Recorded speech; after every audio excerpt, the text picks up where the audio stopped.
Hello, everybody. Disabling my various programs here. Welcome to the Do Nothing Project. Good to see everybody. Andrew holding it down with the blue over in the corner. And Melissa, Jillian, Hillary. Good to see everybody. Marilyn.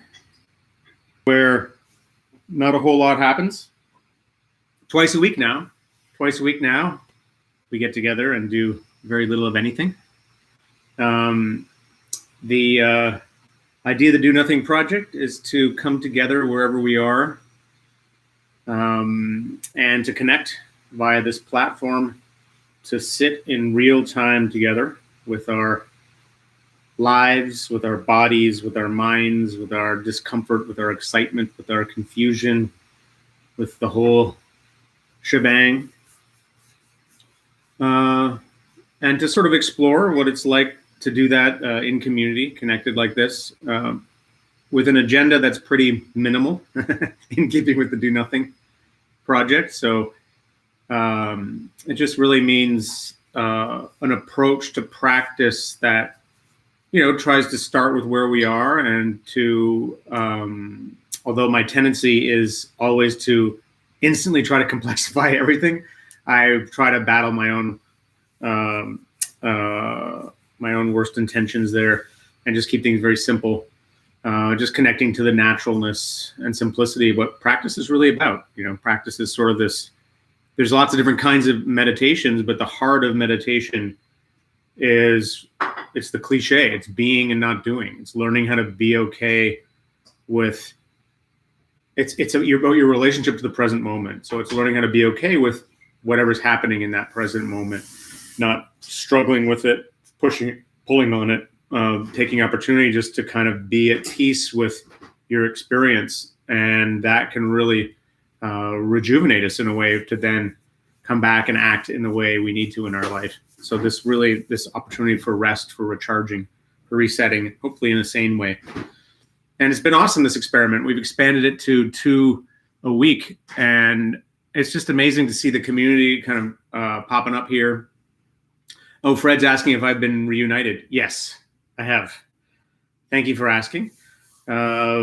Reuniting happened a week ago.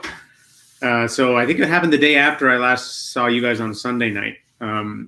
So we're now I'm in this sort of random condo.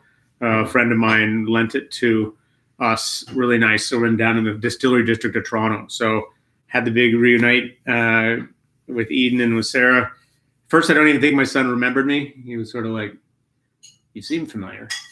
But then he got into it, and then he got really into it. And so it's been good being with them.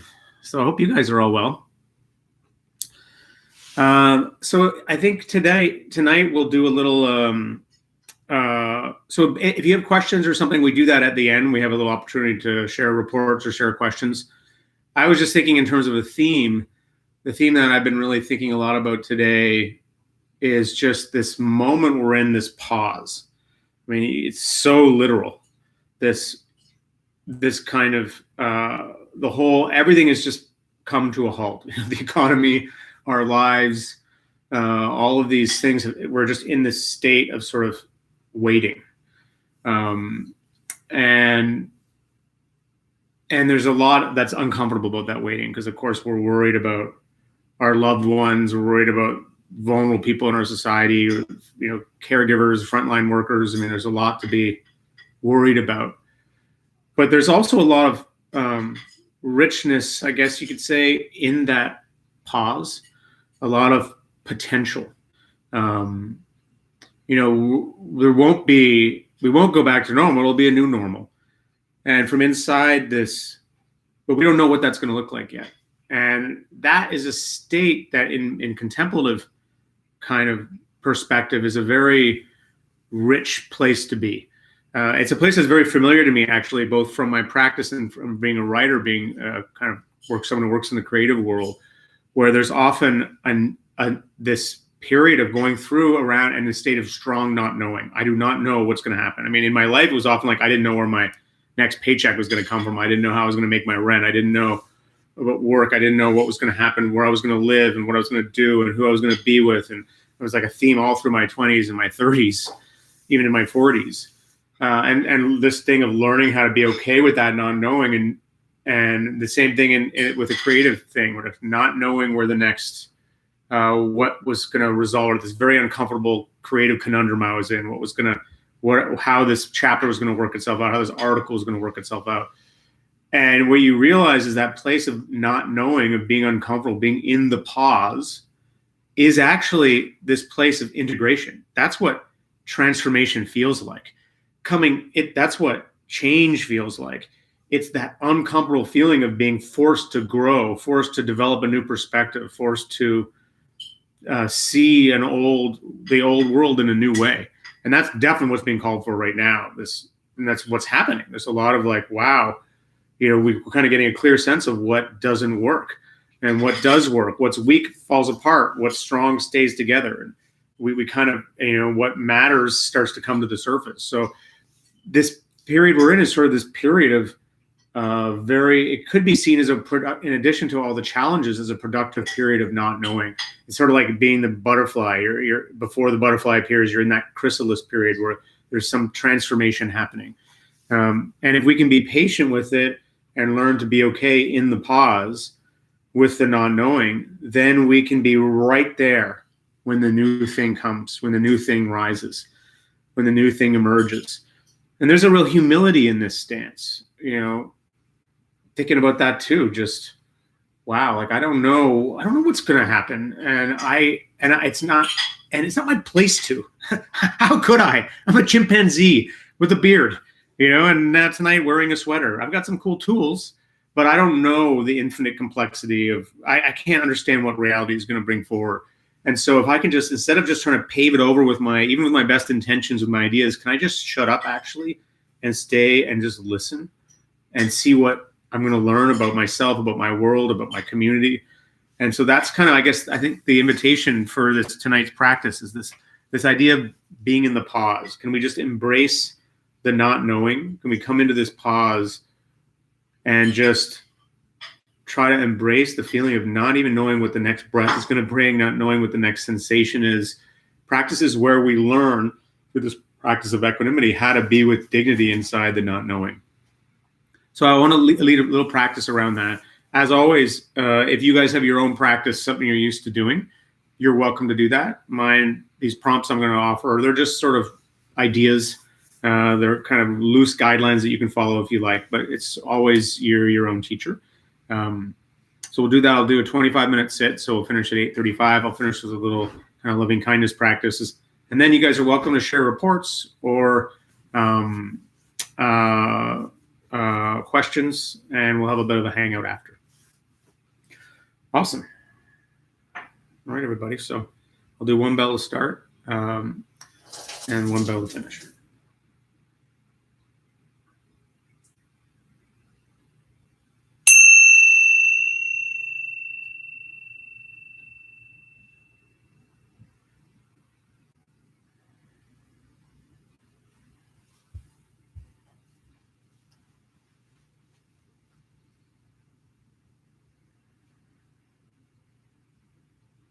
Okay, so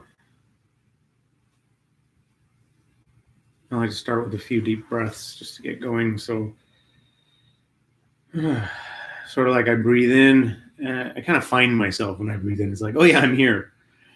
Breathe in some energy, bring in some oxygen. Notice my awareness, I'm here, stretching up a bit, finding that poise or that alertness. And then the downward motion, that's the exhale. That's I'm here and I'm gonna land on my feet. I'm gonna land on my cushion. So that means as you breathe out, actually do this. Notice how you're connected to the ground, either by your seat or your feet, and land there. Like, sometimes we kind of have this uptight thing where we hold ourselves over the cushion. So just don't be uptight. Just let yourself, you can even slump a bit. Let yourself be comfortable, but keep that the integrity of the spine. And on the next exhale too, you can also sort of soften your forehead and the eyes and the jaw. It's like we're breathing out any tension. I used to think of the metaphor of the snow globe. We're all like these shook up snow globes with swirling agitation and anxiousness and worries and thoughts. Every time we breathe out, it's sort of an opportunity to let things settle. Even imagine, if you like, that you're breathing out tension.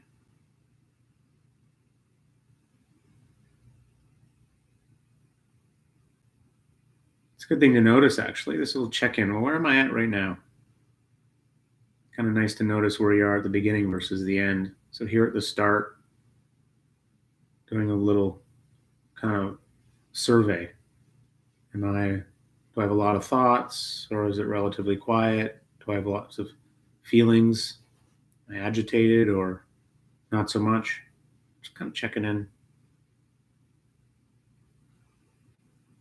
Whatever's here is, of course, allowed to be here. That's the mature stance of the experienced meditator. You're not trying to block sounds that you don't like, or not getting annoyed by things not being perfect. Whatever's here is what's here, and it's what we're going to work with. So no point in even fighting any of that. Just that's the acceptance part. That's what we mean. Just accepting your present moment experience.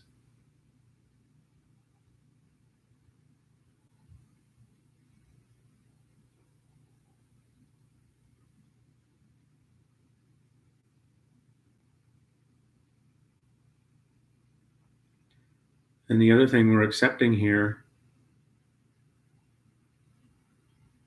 is our own uncertainty. In fact, we can practice the stance of complete availability to each thing as it's happening without pretending we know what's going to happen, even 1 second from now.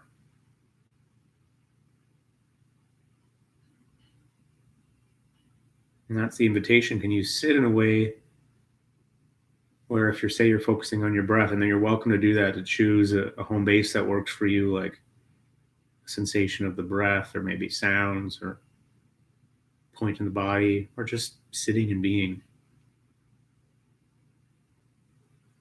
Can you do it in a way that's sort of bringing this beginner mind to it, like as if you don't know what's going to happen 1 split second from now, what the next breath will feel like, what the next sound will be.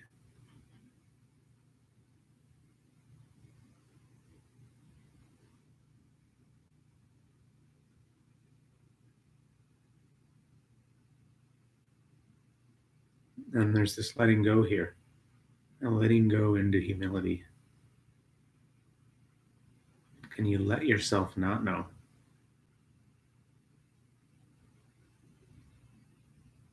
No need to know.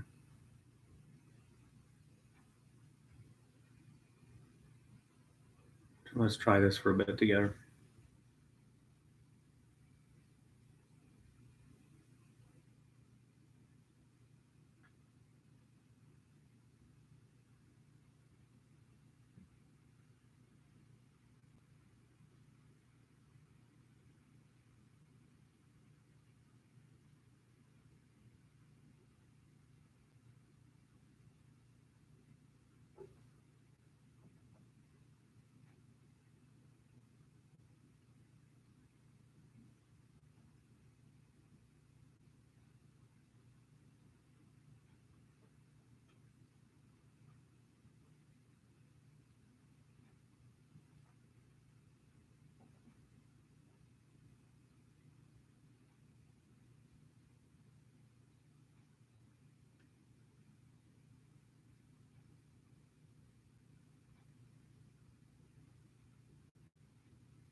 Good. So we're just sitting and we're practicing just sitting here, existing. And maybe you're lightly paying attention to your breath or sounds or some sensation. Or maybe you're just sitting. And we're kind of practicing not needing to know. So if a thought comes up, something you wonder about, am I doing this right? Or something with the future, just kind of go out. I don't know. Don't need to know. Not right now. And we slip underneath that to this freedom of not needing to have an answer, to being okay in the pause, sort of like dropping into the space between the end of the exhale before the new exhale starts. Another pause.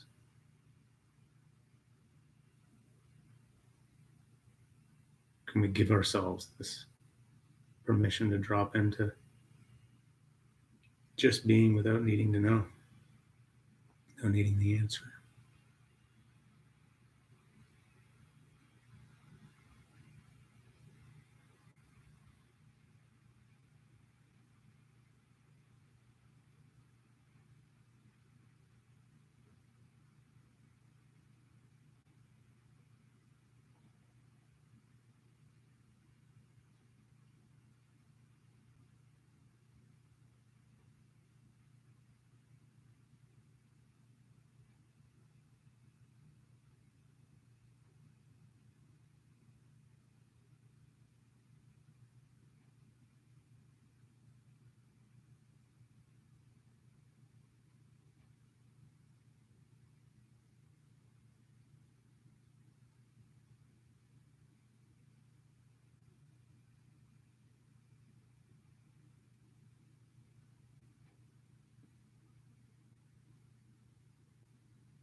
Okay, good. There's a kind of commitment here to not going out, not going away, staying right here, sort of in this humble way, just sitting and listening to experience or feeling experience. What's shown to us before we go out, before we have to go anywhere? What's here without us needing to seek it?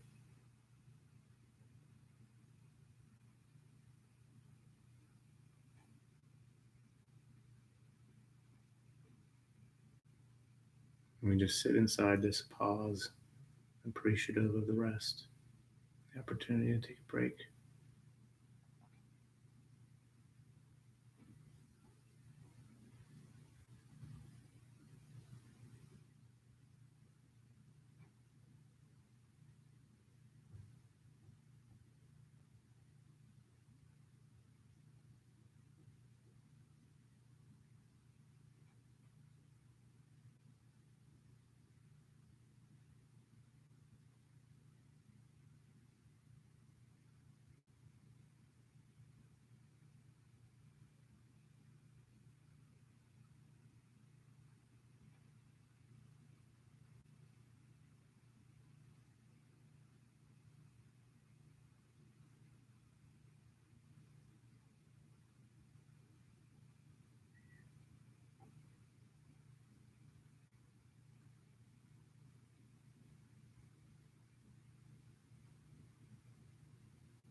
Okay, good. So in the last few minutes, I'll finish with a different kind of,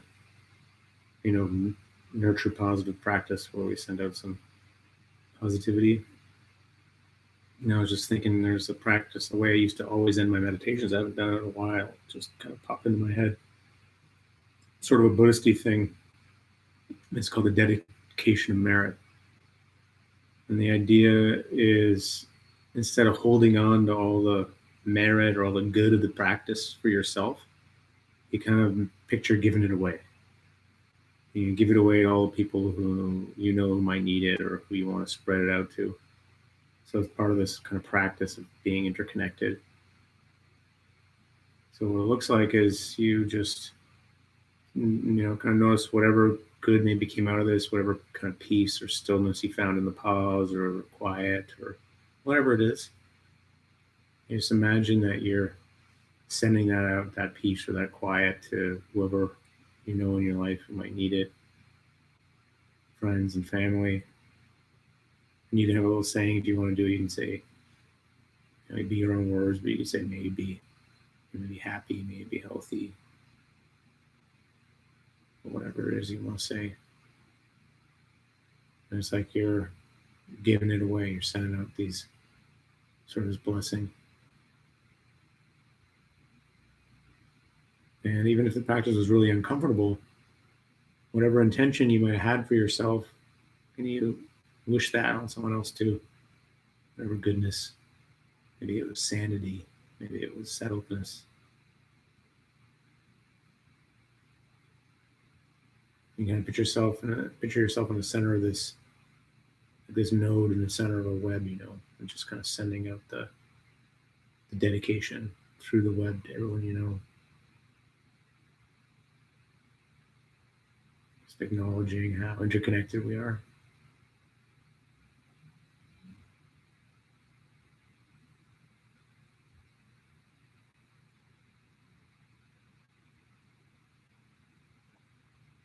And maybe helps to phrase like may you be well or may you be happy as you're picturing different people.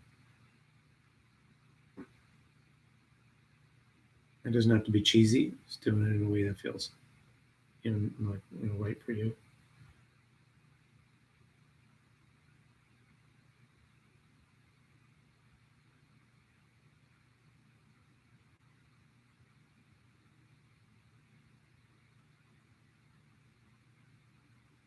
And also, as you're doing this, just notice where you're at now versus when you started. If anything feels different, what's changed, what stayed the same.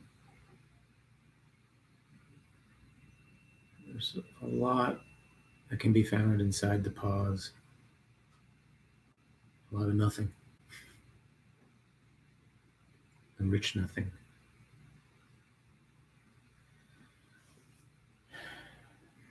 All right, next one.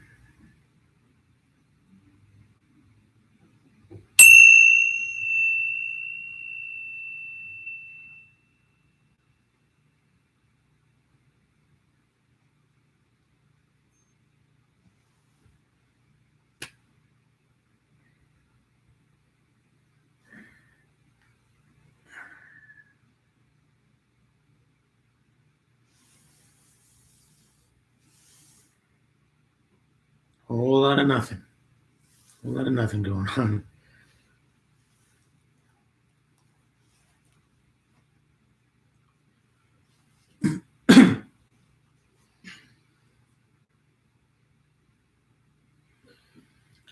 Yeah, good to practice with you guys.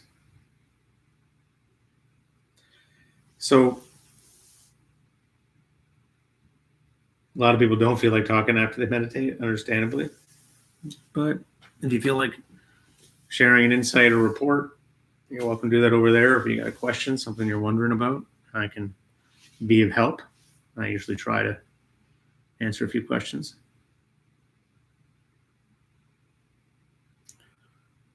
I'm glad everybody liked it. Awesome to see everybody here. I love it.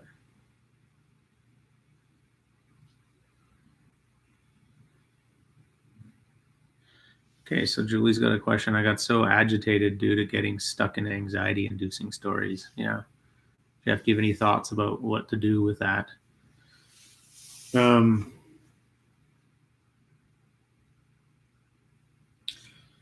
Yeah, well, I just try to answer from my own experience. So when that happens for me, which it does, I get in the spin cycle, going around and around. Of course, I mean, there's the old meditation advice. You just kind of notice it's happening, and you try to kind of pop out. Just in the noticing, you're already popped out a little bit, and you have compassion. You try to go, okay, there's a reason why I've got this going on here, and so you try not to be antagonistic to the thoughts, even if they're stressing you out. You kind of like try to have this compassionate stance. And then it's sort of like the classic two options. I mean, I know you know this, Julie. Classic two options are either to redirect, focus away from the anxious thoughts just to something that seems relatively grounding and settling in your experience. Sometimes that can be very little. Sometimes you need to open your eyes and look at something, or because the bandwidth of your anxiousness can fill up a lot of space. But you try to find something that feels, manageable and comfortable, and just redirect. And you kind of like the ideas that are kind of cool out eventually on its own. Or you can turn right into it and try to work with it in this super compassionate way. Try to notice. You can work with the thoughts themselves, like the image part of them, the talk part of them. They're just another sensation. That can be intense because it can spike. But you can, that's the work with the equanimity with it, where you're trying to kind of build your equanimity to be with more and more intensities. So that's the training. And then, but you titrate. You go into it a little bit, you pull back, redirect. But I know this. I mean, it's hard. Some days it's just like there's too much in there. I feel it may be more productive to go for a run or stand up and jump around or try to shake it off. Sometimes I do that if I'm really agitated. I think compassion is a big one too. Like not having sometimes we often have a kind of agenda about how we want it to go. We want it to be peaceful. We want to have a nice relaxed sit. And then when things aren't going that way, it gets us even more anxious. So just first of all, accepting that that's what's happening, and maybe just doing like a compassion practice, an imperfect compassion practice with the anxiousness as it's happening. The fact that you're noticing it means it's not being fed entirely unconsciously. So there's already some good coming from that. I hope that's helpful, Julie.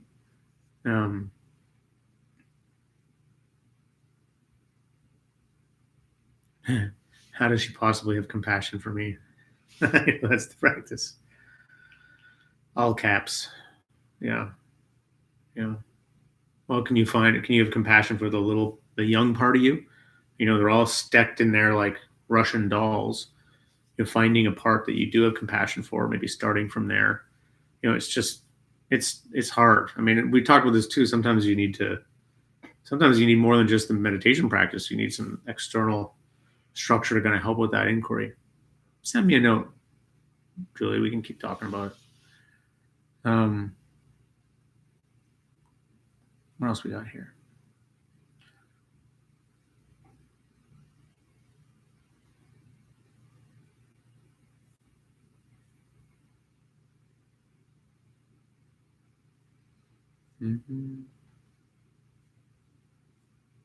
Andrew, I didn't see if there's any questions, so if you want to repost something.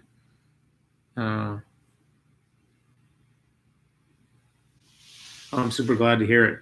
Barb's just saying how the do nothing thing has been helpful in the How to Meditate app on the Calm. Yeah. Okay, Kent's got a suggestion for Julie.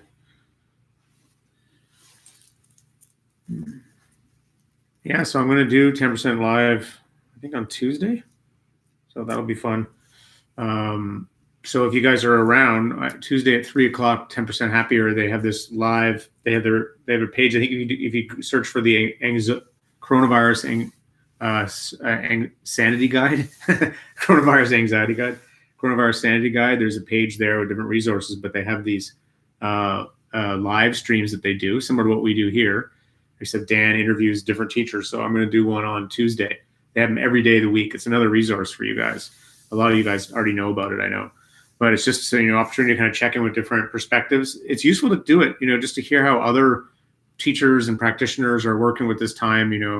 That's kind of the great sort of the gift of what's happening now. Every challenge is a silver lining, and one of the gifts is just a lot more people seem like they're practicing because a lot of us have the time, and there's a lot of incentive to, because things are challenging. So all these teachers are suddenly online in a way they have never been before. You had to kind of go and sign up a year in advance to try to see Jack Cornfield wherever. I mean, he's got his meditations out there, but they're putting all of them out there. I think it's really cool to explore it. So that'll be on Tuesday. And then I'm going to also do the 10% Happier podcast this week. I'm going to do another one with them. I've done a bunch of those with Dan, just have a little chat, see what's going on in his world. So put it in there. Oh yeah, Marilyn's saying about the pauses. She loves the pauses. Miles Davis described the most important part of his solos as the empty space between notes, the air placed between one note and the next. Absolutely. Yeah, he has a great quote, Miles Davis. His quote is, sometimes you got to play a long time before you start to play like yourself. And that's spoken like somebody who really knows. And probably because he pays attention to that space between the notes, that quiet. That's a very rich direction. And we talk a lot about this when we do these meditations. I've guided a lot of practices actually recently around kind of orienting to that. But what we find is that it's such a cliche, but the present moment is much deeper and wider than most of us realize, that you can kind of slip down into it and it just seems to get richer and opens up. The quietness seems to open up. And that's why contemplative practice gives you such a kind of perpendicular view of reality that you get in the kind of normal, kind of a linear, more secular frameworks. You could still have that, but you start to see that there's sort of another dimension, kind of a vertical dimension.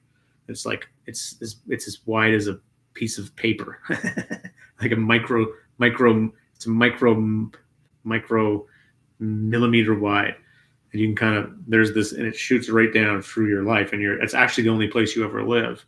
But our minds live in the before and after, and so we're always in this sort of before and after trajectory. So practice is about going, coming right down into the pause and looking around. It's like you're a deep sea diver, putting in the tubes and dropping down. What's down here in this pause? Not a lot of me, that's for sure. Not a lot of anything. That's why it's the Do Nothing Project. Okay, what do we got here?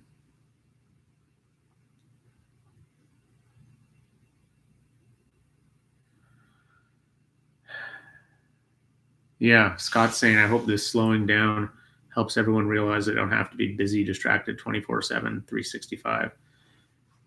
Yeah, I mean, big time. That's kind of something I hope too. And even, you get that feedback in your own life. Like, even though I'm a meditation teacher, I am extremely dysfunctionally busy sometimes.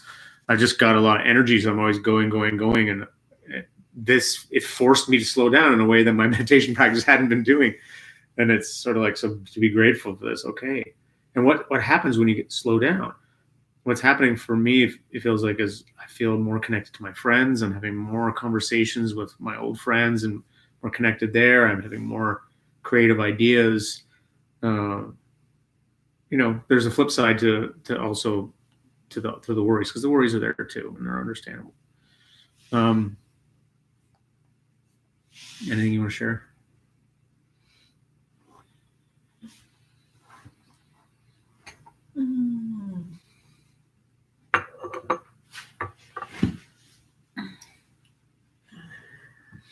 This is Sarah, my lady. Actually, if you guys weren't here on Wednesday, I did one of these on Wednesday, and Eden was here, my little kid. So he's at the end. If you want to check and see how he looks, he's in bed now, but he's like, it's like a 7 months chubby now. cheeked 7-month-old. Yeah, super cute little guy. Who is also really helpful at getting you to be in the moment. Yeah. What have you learned from your son about being in the moment? Just that you have to drop all expectation of how things are gonna be. You can think that you've planned out your day, and then it's like you got a bag of poop on your hands. So that's life. You think you know how it's going to go, and then you got a bag of poop on your hands. Having a baby is a great training for meditation. People are saying they liked your meditation. Sarah's going to come back and do more. And we're going to get Andrew to do one too. Buddy, we should talk about that when we're going to do that. Get Andrew to do one. What's Jeff saying here? You're talking about the unknowing. What happens when you are in the know? I guess you're sort of in the knowing about the not knowing. You get more in the knowing about the not knowing. Yeah. All right, guys. Well, I think it's a good time to settle up. I actually didn't have time to have dinner, or only half the dinner. So I'm going to go eat the rest of it.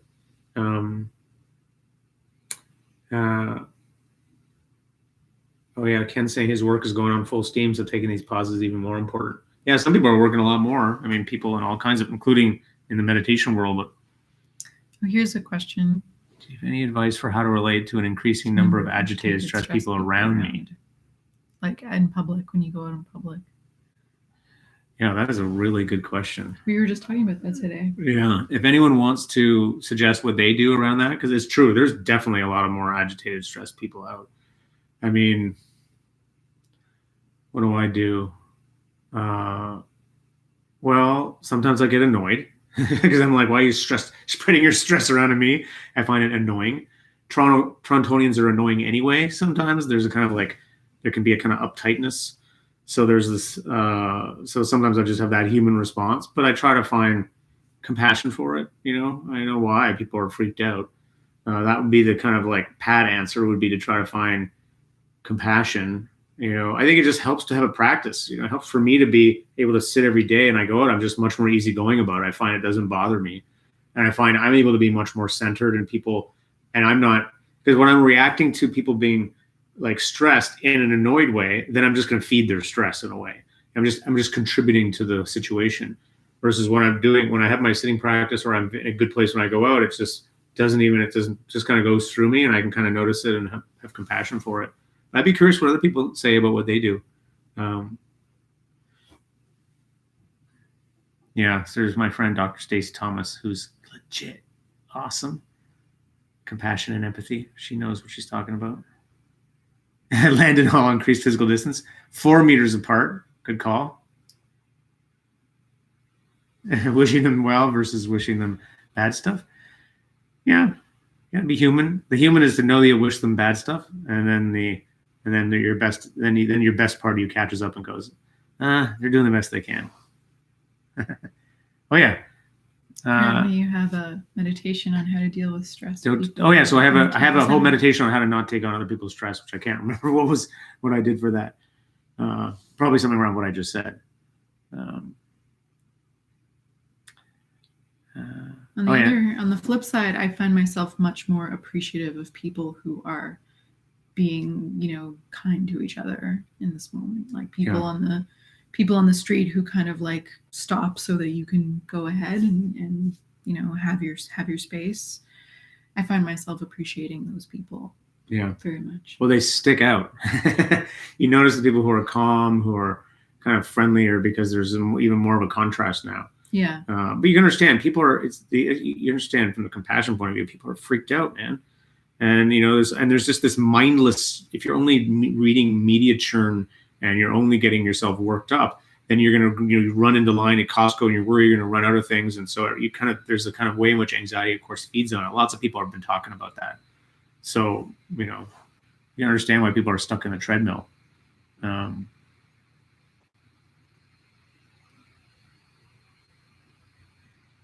Charles, said, takes a breath for them and takes a breath for himself. That's a good call. To remind he doesn't need to take on their stress. Very smart. Yeah. Julie's got a joke manifesto.